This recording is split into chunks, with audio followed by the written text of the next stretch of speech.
eu acredito que apesar da queda que a gente está vendo do BTC rompendo para baixo dos 29 mil dólares, eu não acho que a queda vai durar muito, que ela vai muito longe. Inclusive, eu cito nesse vídeo o valor de 28.600 dólares.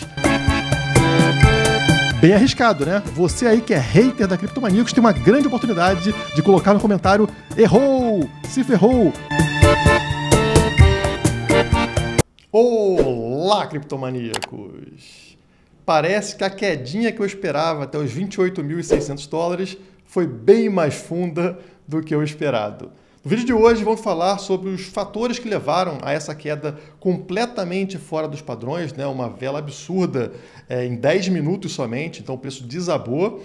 E também o que a gente pode esperar daqui em diante. Será que a bull run acabou? Ela foi cancelada e voltamos para o bear market, para o mercado de queda? Bom, primeiro, eu venho falando há algum tempo no canal sobre a necessidade de acontecer uma faísca, né? Alguma pimentinha ali que faça o preço se mover. E como isso deveria acontecer muito em breve, afinal a volatilidade estava extremamente baixa. Eu mostrava para vocês as bandas de Bollinger nos seus níveis recordes, né? Muito próximas, muito coladas, indicando baixíssima volatilidade. Isso sempre precede um grande movimento, uma explosão de preço, que pode ser para cima ou para baixo. Esperávamos que fosse para cima, mas as notícias foram negativas. E qual foi essa pimenta, essa faísca que fez o preço se movimentar com tamanha força para baixo? Nós temos aqui duas notícias principais que aconteceram ontem. Primeiro, a SpaceX vendendo os seus bitcoins. Mas existe aqui uma coisa estranha e eu vou mostrar para vocês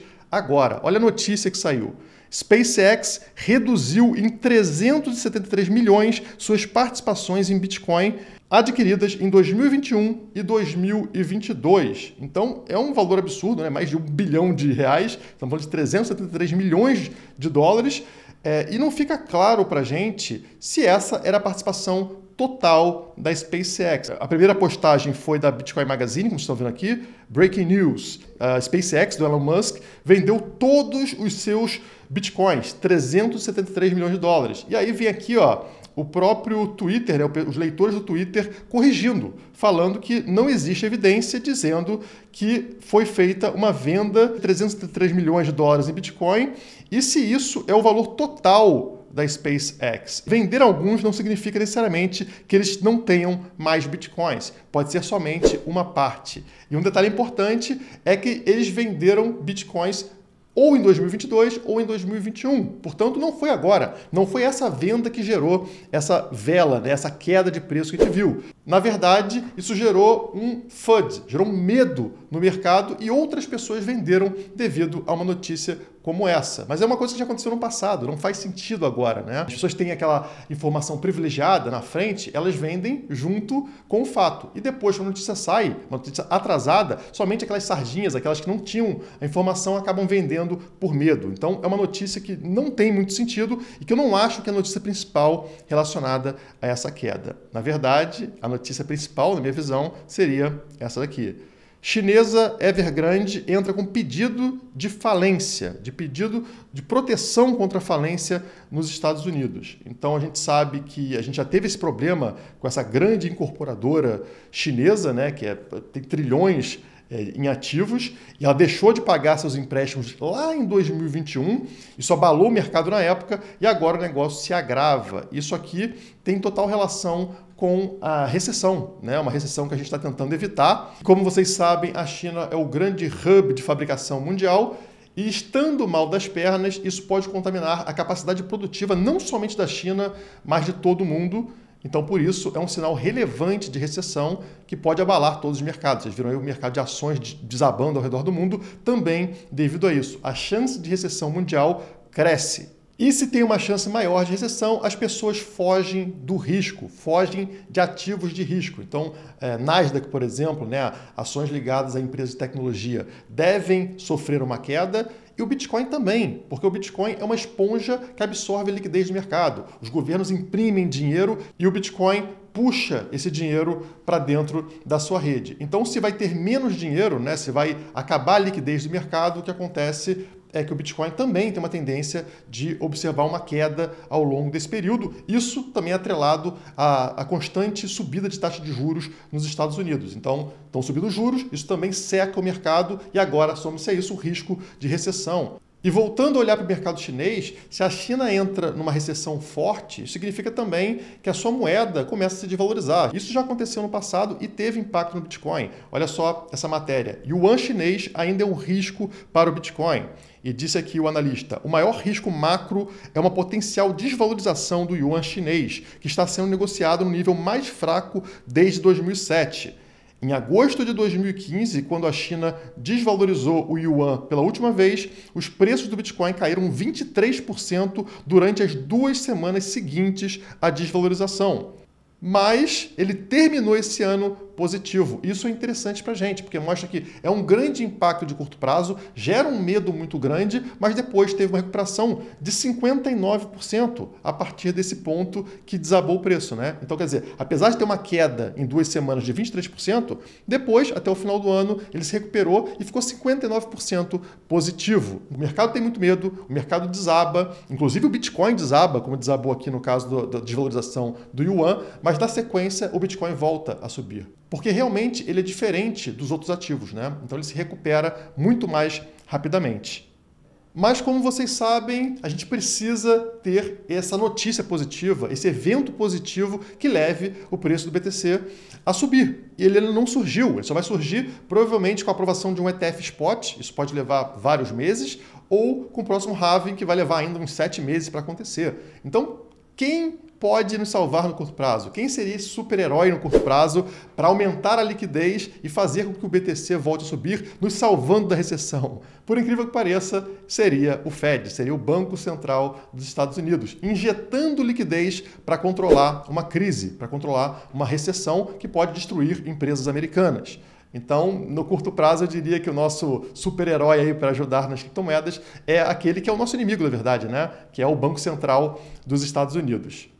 E agora a gente vai entrar na parte de gráfico para mostrar para vocês como essa queda foi bem fora dos padrões, né? Olha esse gráfico aqui de volatilidade do Bitcoin, como a volatilidade veio caindo, né? Durante muito tempo ela vem desabando aqui nesse gráfico, tá? E olha só o que aconteceu ontem. Essa vela verde absurda aqui é a maior vela de volatilidade, aumento da volatilidade de todo o ano de 2023. Então não tínhamos eventos assim gigantes para movimentar volatilidade, isso aconteceu. Aquela pimentinha que eu falo para vocês surgiu no dia de ontem, fazendo esse gráfico absurdo na volatilidade do Bitcoin, infelizmente para o lado negativo, né? Infelizmente para uma queda.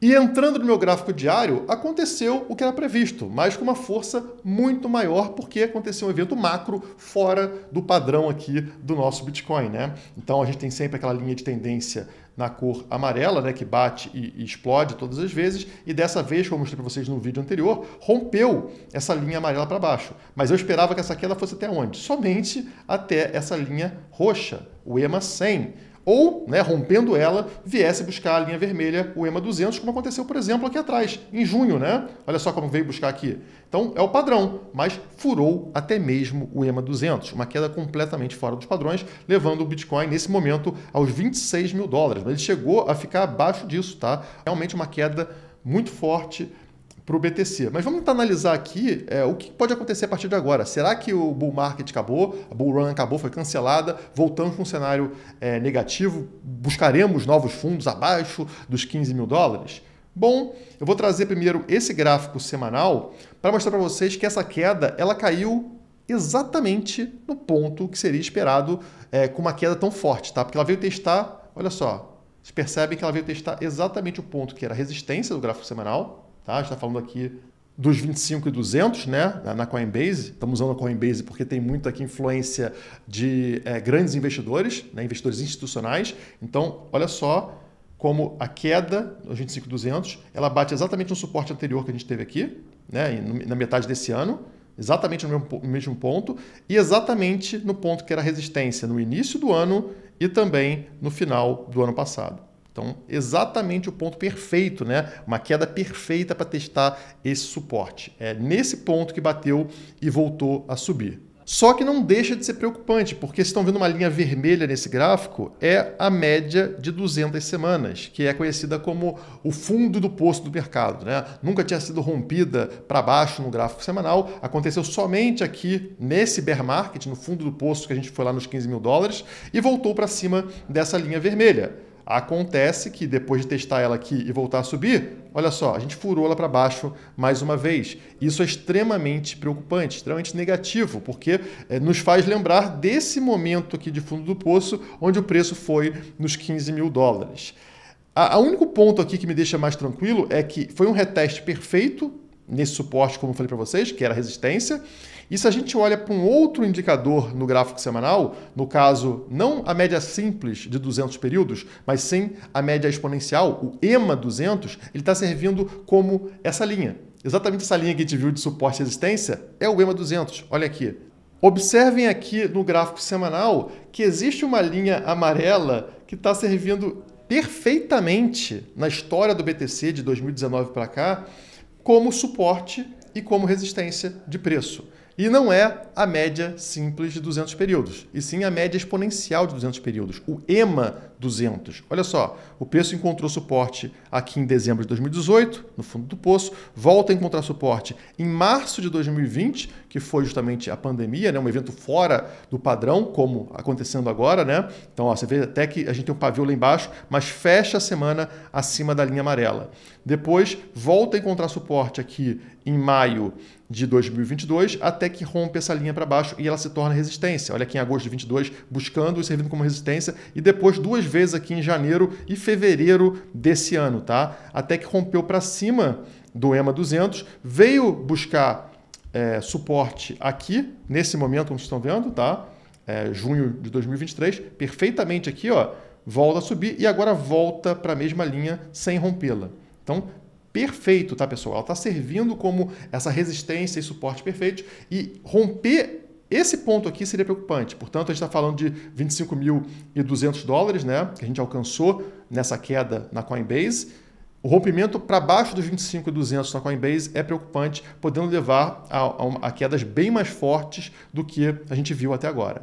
Mas antes de falar para você o que eu estou fazendo na minha carteira pessoal, eu vou mostrar o gráfico mensal porque tem algo relevante aqui. Eu falei para vocês recentemente que sempre que o Bitcoin rompeu para cima da média de 20 períodos no gráfico mensal, ele não volta mais para baixo dessa linha ao longo de todo o ciclo até atingir uma nova alta histórica. Vocês lembram disso? E olha só o que aconteceu ontem, pessoal. Estão vendo a média de 20, a linha amarela desse gráfico aqui, gráfico mensal. Vocês percebem que depois que sobe ela, como por exemplo aqui em 2015, né, ele vai direto, uma subida constante até atingir uma nova alta histórica, tá? Sem cair para baixo dessa linha amarela. Isso só aconteceu, né, brevemente num evento completamente fora do comum, que foi quando? Março de 2020, pandemia. Vou dar o zoom aqui no gráfico para vocês, para mostrar justamente esse período aqui. Estão vendo no gráfico? Justamente nesse momento aqui da pandemia, a gente vê a vela vindo para baixo da linha amarela, o pavio vai lá embaixo, tá, pessoal? Mas fecha o mês próximo, né, sobre essa linha amarela, mas um pouquinho abaixo. Muito parecido com o que a gente está vendo agora, pessoal. Claro, não fechamos o mês ainda, né? Estamos no dia 18 de agosto, mas notem que nesse momento a vela está abaixo da linha amarela, da média de 20 períodos do gráfico mensal. A gente pode voltar a subir e terminar o mês acima dela, mas essa configuração até o momento está muito parecida com março de 2020, que também foi um mês de reversão, correto? Se a gente voltar lá para março de 2020, o que acontece no mês seguinte? Recuperação e depois disparada rumo a uma nova alta histórica. Mas agora eu vou falar o que eu fiz, no caso, com essa queda. E essa é a diferença entre você ver um vídeo de YouTube, inclusive extremamente atrasado, né? O último vídeo eu gravei ele no dia 16 de tarde e postei no dia 17, quase à noite. Então essa distância é o que aconteceu, aquela queda, né? Virou um meme o vídeo, porque eu estou falando de uma queda pequenininha e acontece uma demolição do mercado. Mas na minha carteira pessoal eu fiz completamente diferente, porque lá eu tenho stops, né? Eu tenho proteção contra uma queda como essa, e o que aconteceu na carteira HODL, que é a minha carteira pessoal, que você pode assinar aqui na descrição ou no QR Code que está aparecendo aqui, a gente fez o contrário, né? Na hora que começou a ter uma queda ali, fechou o dia, no caso, com queda, a gente vendeu, bateu o nosso stop, a gente vendeu o Bitcoin, só que a queda foi tão forte que ela pegou numa região de recompra de Bitcoin. Então, o que aconteceu não foi uma venda completa, ela foi uma redução de exposição. A gente ia vender todos os Bitcoins, como entrou na região de recompra, ficamos com uma pequena, né, alguma exposição em Bitcoin. E, por sinal, pegou em recompra também de Ethereum. A gente estava zerado em Ethereum, entramos em Ethereum com um percentual de quem assina a carteira sabe qual é. E, inclusive, pessoal, se a gente fechar o dia como está até esse momento, entraremos pela primeira vez na carteira HODL também com uma pequena exposição em altcoins, que eu venho falando aqui no canal que eu iria fazer. E sim, faremos isso hoje na carteira HODL. Se você tiver interesse em entender, inclusive vai ter um vídeo do Bruno para assinantes da carteira HODL hoje, tá? Então você que assinar vai poder ver agora mesmo o vídeo lá explicando tudo isso que eu estou falando para vocês, como que vai ser a nossa estratégia daqui em diante. E estamos posicionados em Bitcoin, em Ethereum e hoje devemos entrar também em altcoins se o mercado continuar da forma que está. Isso é baseado no quê? Na questão da dominância do Bitcoin. Por incrível que pareça, uma queda como essa, onde você poderia esperar que a dominância do Bitcoin subisse, afinal ele é mais seguro do que as altcoins, né? As pessoas deveriam vender altcoins e migrar para Bitcoin, não é o que está acontecendo. A dominância do Bitcoin caiu. Sabe-se lá por quê? Isso torna altcoins no par BTC mais interessantes, ligando aqui o nosso gatilho de compra de altcoins. Se você se interessou, como eu falei, vem aqui na descrição ou QR Code aqui, entra lá na página da HODL, dá uma lida, se gostar do produto, assina, porque hoje o bicho vai pegar por lá. Eu tenho certeza que a gente vai rir muito dessa queda aqui daqui a uns meses à frente, como aconteceu lá em março de 2020, quando o Bitcoin bateu em $4.000, todo mundo ficou desesperado, eu fui lá e comprei R$100 mil em Bitcoin, gravando o vídeo para vocês. Por hoje é só, muito obrigado e até a próxima.